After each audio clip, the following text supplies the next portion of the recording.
한 부동산 관련 온라인 카페에 올라온 글입니다. 평수 단위로 난방비가 얼마나 나왔는지 묻는가 하면 난방비가 폭탄 수준이다, 난방비 절약법을 소개하겠다 등 난방비와 관련한 다양한 글이 속속 보입니다. 최근에 난방비가 크게 올랐기 때문인데요. 정부는 지난해 4차례나 이 가스요금을 올렸습니다. 주택용 가스요금 기준으로 메가주당 5.47원 올렸죠. 재작년보다 38% 비싸진 건데요. 올겨울 유난히 추워서 난방을 많이 틀었잖아요. 그러다 보니까 실제 체감은 이보다 더합니다. 난방비는 왜 올랐을까요? 일단 러시아와 우크라이나 전쟁으로 이 천연가스를 해외에서 비싸게 사들였기 때문입니다. 여기서 먼저 지난해 불거진 유럽의 천연가스 대란부터 살펴보죠. 유럽은 1970년대까지만 해도 이 천연가스를 직접 생산하고 소비까지 했습니다. 그런데 이 천연가스 소비를 크게 늘리면서 결국 고갈이 돼버렸는데요. 그래서 수입을 해야 하는데 어딜 걸 쓸까 보니까 이 러시아산이 가격적으로 싼 거죠. 이 러시아 천연가스에 대한 의존도 41%로 매우 높습니다. 그런데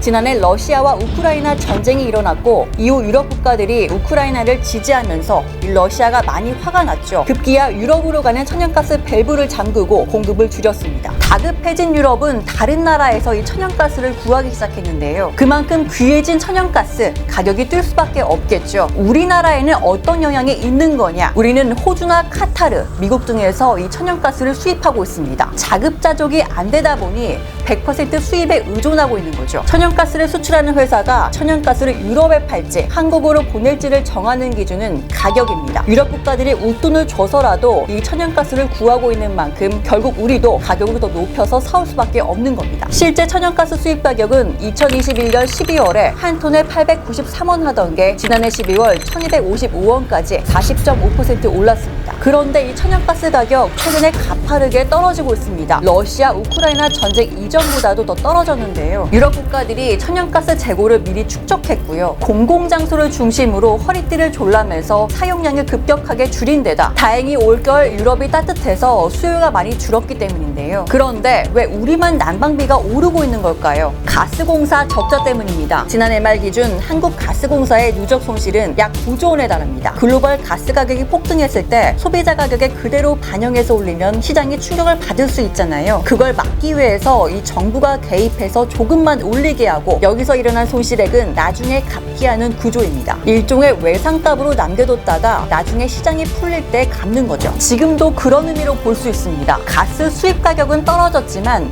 이럴 때일수록 가스 가격은 올려서 빚을 갚는 겁니다. 정부는 2분기부터 다시 가스요금을 올릴 전망입니다. 문제는 이 쌓인 빚을 갚으려면 메가주당 최소 8.4원에서 최대 10.4원 많이 올려야 한다는 건데요. 지난해 5.47원 올렸는데도 이렇게 충격이 큰 걸 감안하면 올해 그 파장이 어떨지는 가늠조차 되지 않습니다. 특히 취약계층의 타격이 더 큰 만큼 이들에 대한 지원 대책이 절실한 때입니다.